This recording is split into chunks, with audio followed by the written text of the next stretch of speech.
Exactly क्या difference है query selector all और gate elements bye class name के बीच में?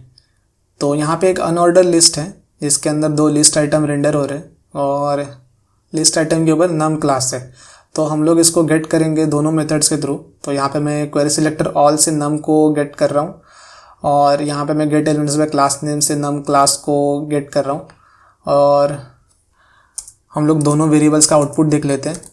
तो जो n1 जो है वो क्वेरी सिलेक्टर ऑल का है, तो यहाँ पे हम लोग को जो टाइप है वो नोड लिस्ट देखने को मिल रहा है।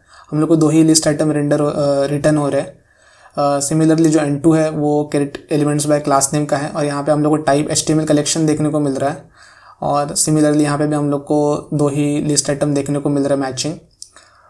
तो और इसके साथ साथ मेजर डिफरेंस ये है कि जैसे ही मैं एक और रैंडम नंबर ऐड कर दूँ तो यहाँ पे मेरे को 3 लिस्ट आइटम देखने को मिल रहे हैं अभी विथ सेम क्लास नम।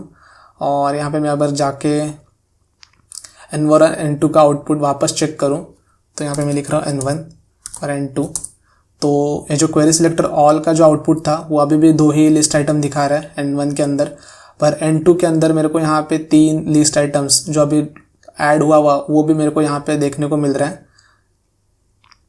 तो जो क्वेरी सिलेक्टर ऑल जो नोड लिस्ट रिटर्न करता है वो स्टैटिक होता है। इसका मतलब यह है कि जिस पॉइंट ऑफ टाइम पे आप एक कोड रन कर रहे हो क्वेरी सिलेक्टर ऑल का, उस पॉइंट ऑफ टाइम के अंदर टाइम पे डॉम के अंदर जितने भी मैचिंग एलिमेंट्स रहेंगे उतने ही रिटर्न होंगे। और उसके बाद जो भी चेंजेस होंगे डॉम के अंदर वो यहाँ पे आपको रिफ्लेक्ट होता हुआ देखने को नहीं मिलेगा।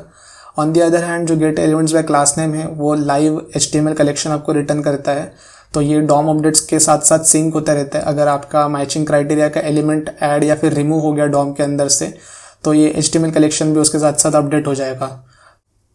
हाँ, इसके साथ ही साथ एक और मेजर डिफरेंस ये है कि जो क्वेरी सिलेक्टर ऑल का जो आउटपुट है उसके ऊपर हम लोग इजीली इटरेट कर सकते हैं फॉर ईच मेथड को यूज़ करके। लेकिन अगर मैं इसी को जो gate elements bye class name का आउटपुट है उसके ऊपर चेक करूँ तो यहाँ पे फॉर ईच मेथड अवेलेबल नहीं है, क्योंकि HTML कलेक्शन के ऊपर फॉर ईच मेथड अवेलेबल नहीं है। तो इसका सिंपल सोल्यूशन ये है कि आप इसको फर्स्ट एरे के ऊपर कन्वर्ट कर दीजिए और यहाँ पे मैं n2 उसके जो वैल्यूज है उसको स्प्रेड कर देता हूँ। तो यहाँ पे मैंने एरे के अंदर कन्वर्ट कर लिया। अब एरे के ऊपर फॉर ईच मेथड अवेलेबल होता है और उसके साथ साथ बाकी और मैप रेडियस फिल्टर जो कि हायर ऑर्डर फंक्शंस है वो भी अवेलेबल होते हैं, तो आप वो भी यूज़ कर सकते हैं। तो ये था basic difference between gate elements bye class name और क्वेरी सिलेक्टर ऑल के बीच में।